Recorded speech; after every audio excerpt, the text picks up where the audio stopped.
നടന്നു വരുന്നത് എല്ലാ ദിവസവും നടന്ന് ഈ കോവിലിൽ വരുമായിരുന്നല്ലോ.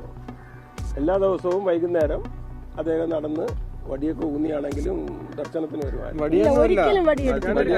നിത്യപൂജകൾക്കായിട്ട് അച്ഛൻ ക്ഷേത്രത്തിന്റെ നിത്യപൂജകൾക്ക് വേണ്ടി അച്ഛൻ പൂജകളെല്ലാം കഴിഞ്ഞതിന് ശേഷമാണ് സമാധിയിലേക്ക് എത്തുന്നത്. ആരോഗ്യത്തിന് ഒരു കുറവില്ല. കാരണം കൃത്യമായിട്ട് ഭക്ഷണാഹാരം മരുന്ന് ഇതെല്ലാം കറക്റ്റാ. ആരോഗ്യം നല്ല കിടരോഗിയുടെ ഒരു ശരീരപുഷ്ടിയും ഒരു കുറവില്ല. എന്ന് വെച്ചാൽ അവർക്ക് അതിൻ്റെതായ പ്രായം അനുസരിച്ചുള്ള കാഴ്ചക്കുറവ്, പ്രായം അനുസരിച്ചുള്ള ഇങ്ങനെ വെപ്രാളപ്പെട്ട് നടക്കാൻ പറ്റില്ല. അത്ര വ്യത്യാസമുള്ള. അല്ലാതെ ഒരു രീതിയിലും അവർക്ക് ആഹാരത്തിന് വേറെ ഒരു രീതിയിലും നല്ല സ്മൂത്തായ ആഹാരം തന്നെ അവർ കഴിച്ചത്. നന്നായിട്ട് തന്നെ ഇരുന്നത്.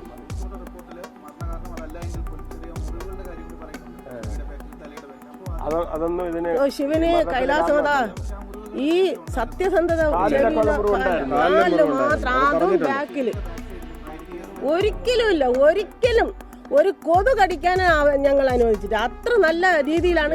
ദിവസം കുളിക്കുന്ന ആളാണ്.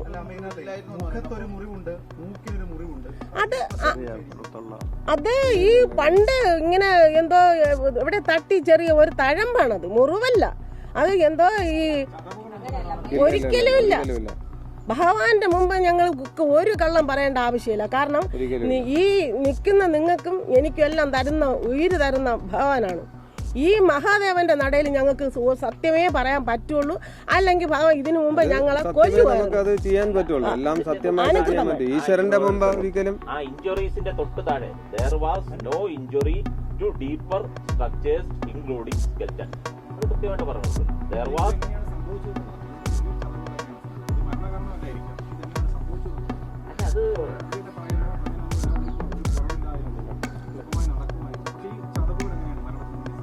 there was no injury to deeper structures including skeleton.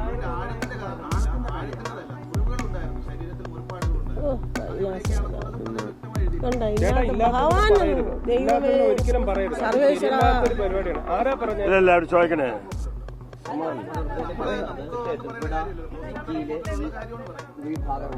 ചതവുകളുണ്ട്. പക്ഷെ അത് മരണ കാരണമല്ല. പക്ഷെ ചതവുകളൊക്കെ നേരത്തെ ഉണ്ടായിരുന്ന ചതവുകളെന്നാണ്.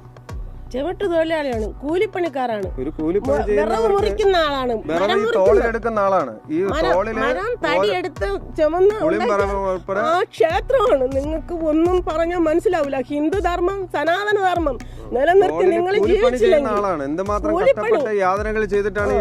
സൈക്കിൾ ചവിട്ടി വിറവ് കീറി ഓരോ ഹോട്ടലിൽ കൊണ്ട് കൊടുത്തും ഞങ്ങള് ത്യാഗം സഹിച്ച് ആണ്. അങ്ങനെയുള്ള എന്തെങ്കിലും ഉണ്ടെങ്കിൽ അതൊരു പോലീസ് തന്നെ കിട്ടും. പിന്നെ മരം വെട്ടാറിന് പിന്നെ എന്തൊരു വരില്ല. അങ്ങനെയൊന്നും സംഭവമൊന്നുമില്ല. പൊന്നു മോളെ, സത്യം ശിവന്റെ നടയിൽ നിങ്ങള്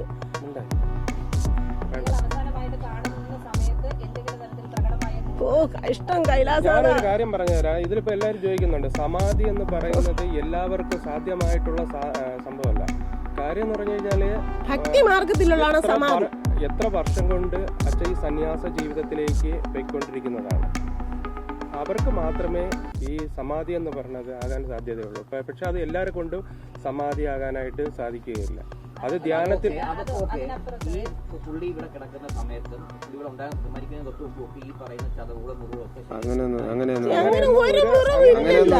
ഇല്ലാത്ത എന്തിനാണ് പറയണത്? അത് കുഴപ്പമില്ല, അതൊന്നും പ്രശ്നമൊന്നുമില്ല. അല്ല, ഇനി